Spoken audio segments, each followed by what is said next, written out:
Each of the 22 TVs dining services purchased cost them $1,200. But that number more than triples once you factor in the hardware, software, and training needed to operate those digital menus.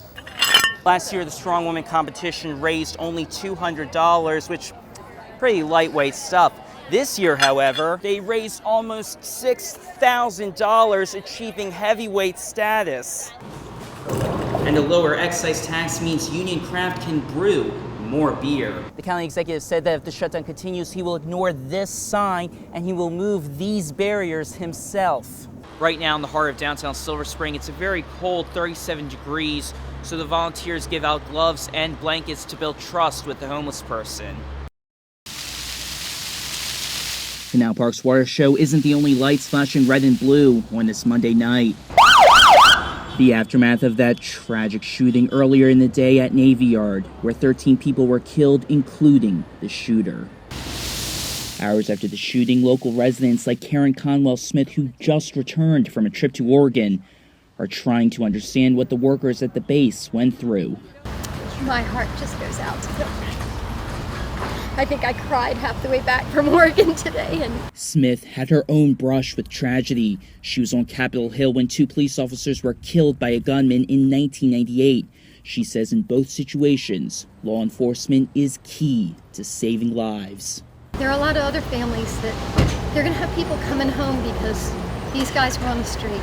I also spoke to a man who says his wife was trapped down there in Navy Yard where all these buses and police cars are coming from.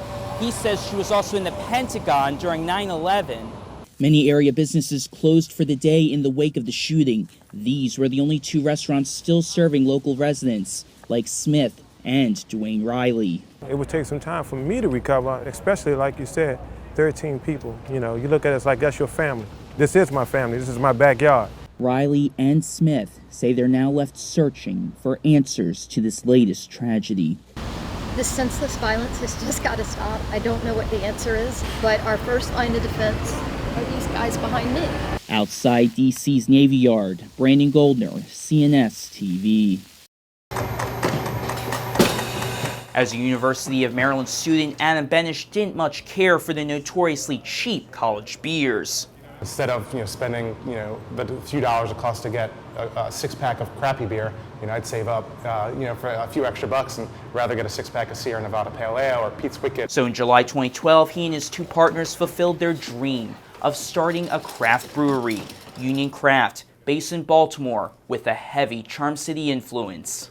We individually and as a brewery have a lot of pride in our home city, Baltimore. They've already sold 2,000 barrels in just a year, and they hope to make more, with help from a federal stimulus for small breweries like Union Craft. Maryland Senator Ben Cardin is introducing a bill lowering the excise tax for small breweries. The excise tax is a significant cost to us, one of the major costs that go into the production of beer. And for Union Craft, the legislation will cut the tax in half.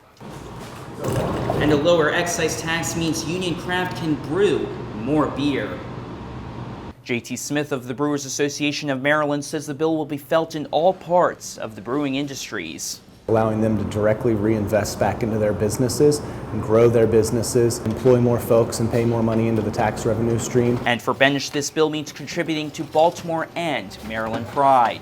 We're excited to be able to add to that culture by creating beers here in our hometown. Crafting jobs while brewing civic pride. In Baltimore, Brandon Goldner, CNS TV. You think you're looking at a 3,000-pound truck driving slowly, but you're wrong. It's being pulled by a woman, and it's not just any woman, a 64-year-old named Bobby Ledard. I never knew I could do what I'm able to do now. I started about a year ago and lifting, and I just love it. It's addictive. Ledard and 40 other women are competing in Baltimore's 2nd annual Charm City Strong Woman competition. From deadlifting 155 pounds to tossing a medicine ball above a bar, all these events were organized by gym owner Erica Sokolinski.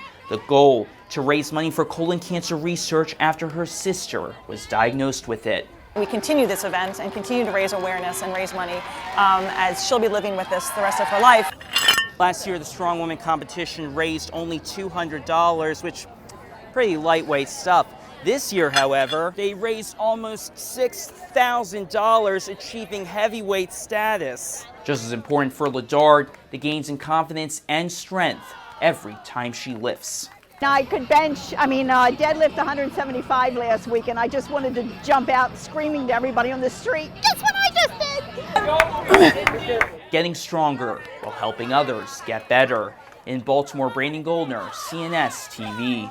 Workers in the D.C. region are demanding more in their paychecks, and it seems the electric company hopes to do the same.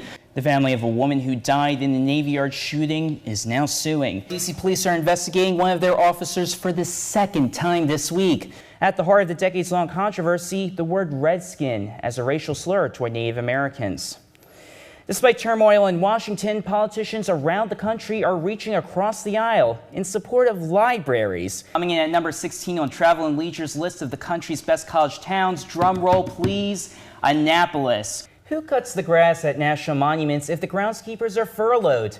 That would be Chris Cox, a one-man militia. If you had a chance to go outside, it was absolutely beautiful. 65 degrees today, almost spring-like even though it's winter. But run and get your ice scrapers back out.